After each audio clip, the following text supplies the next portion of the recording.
So we've been working with Royal LePage for 10 years, and it is one of our really significant partnerships. And it has allowed us to award a Joan Waterfield Award to a really deserving artist or arts administrator who has contributed to the community in a meaningful way. It started out actually with something that was more of a personal part of mine. Was I approached Suzanne about having some artwork put in my office and so I could display it, because I don't really have a particular type of art that I need to have, and so Suzanne was able to bring various artists into the office, and in turn I would support the Allied Arts Council, and the opportunity to be the sponsor for the Joan Waterfield Award came up, and I jumped all over that, because that's just an iconic name in the city of Lethbridge for so many reasons, and so it's been really kind of a big pleasure and an honor to be able to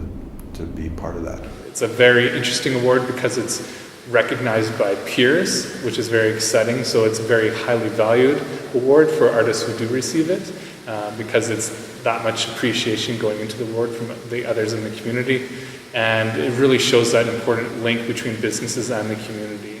And Royal LePage really believes in that commitment. Royal LePage has truly demonstrated leadership to the rest of the community about how you support the arts, and has demonstrated their support and view of the value of the arts. That kind of partnership is so valuable to us as an organization, but again, more importantly, it's valuable to the community, because it really is helping to continue to build a strong arts presence in Lethbridge. So we really appreciate them for all that, and we hope that they're a continued partner for many years to come. But I think that artistry and arts are an important part of culture, and there's so many things that you can get from them that it's very important to support that. It's been an honor to be part of the Allied Arts Council in my small little part, and I look forward to continuing to be a supporter of the arts in the city for a long time to come.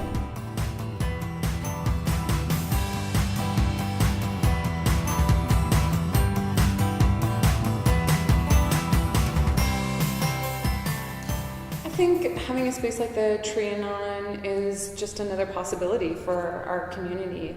And what's been so special about this space is that artists who are internationally renowned have shown here, but also people who are students or recent graduates from the U of L program have shown. And so just knowing that the philosophy of openness that exists here, I think, is a really freeing space, and a space that's really open to potential. And I think that's what makes it so exciting and dynamic. It is less frightening to try something new in a familiar setting and forgiving setting like Trianon is. And for me personally, at my present artistic career, it makes a good ground for any investigation and experimentation. When I first found this space, I just loved it, and it was much more space than we needed for my architectural practice, so I had a notion to have an exhibit possibly 3 or 4 times a year, maybe change with the seasons. And then I think I mentioned that idea to Carl Granzow, and he got very involved, and before we knew it, we were doing about 12 shows a year, which we eventually had to slow down.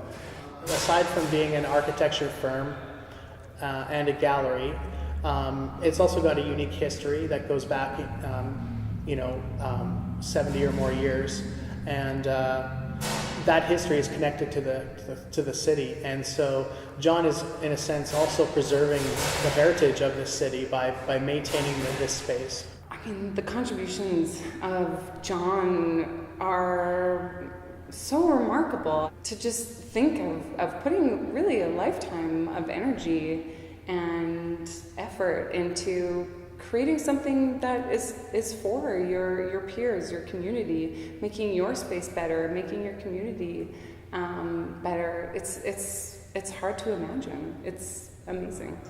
It's been a tremendous learning experience. Every artist, every show is a kind of a design exercise and how they approach it, getting to know the artists, and how they're going about their work, what they're thinking about, what inspires them to make it. It's all continual, ongoing learning, and I guess through the process I've made a lot of friends, and the more you know about the artist and what they're thinking and doing, the more interesting it becomes to you. Allied Arts and people at CASA and all of the various art groups in town have had exhibits here over the years. So I guess that's really a thing I've tried to be supportive, and in turn have received it back tenfold from the community. So.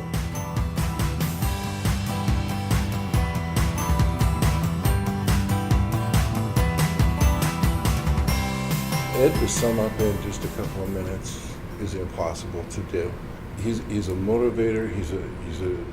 I don't want to say a dreamer, but he has this wonderful aura about him that I'm looking to the future at all times. And he's just one of those people that you're drawn to. I don't know if it's the English accent or what, but marvelous sense of humor, and he's just a joy to be around. Ed Bailey's commitment to theater in our community is obviously an example to all of us because he's always there. What impresses me is that, nobody's getting rich in community theater in Lethbridge, but it doesn't matter. It's all about the process and the end result and making sure people have a positive experience. I think it's natural as breathing for Ed. He grew up in a family. His mom was a real character, really funny, and his dad, and they supported everything that he did. She was so talented. She did costumes. His dad built sets. They just totally got themselves involved in the arts here in this city. And so with Ed, for over 50 years, that's been his life, as well as working and being a husband and father and granddad and stuff. I think it's very rare to find a person who is willing to do every job that there is to stage a production, whether it be directing or, as you say, picking up a paintbrush. He's there for everybody and everything. He's willing to do whatever it takes to get the production on stage in the best possible way. I mean, I'm sure Ed could have gone on to do anything. He's so multi-talented. And one of the things I love about him is he is so giving. He gives of his time, he gives of his talent, and he's got great ethics. And that makes a pretty well-rounded individual. I think I feel it's a great honor, really is, with some great people who have won that award before me. One in particular, my wife Linda, she was the first recipient of that award. And the fact that it is Joan Waterfield Memorial Award, Joan and I had a really, really close relationship over the years. I'm really not sure what I would be doing now if I was still alive, if I hadn't become involved in theatre. And it has impacted my life. And I couldn't have done it without the support of my family, particularly Linda, my wife. There was a lot of times when she was home on her own in evenings and weekends and holidays, because that is when theatre happens. Just the fact that I feel this is a real honor to be awarded the Joan Waterfield Award, and I'm pleased that they are remembering her because she made a great, great contribution to theatre in Lethbridge.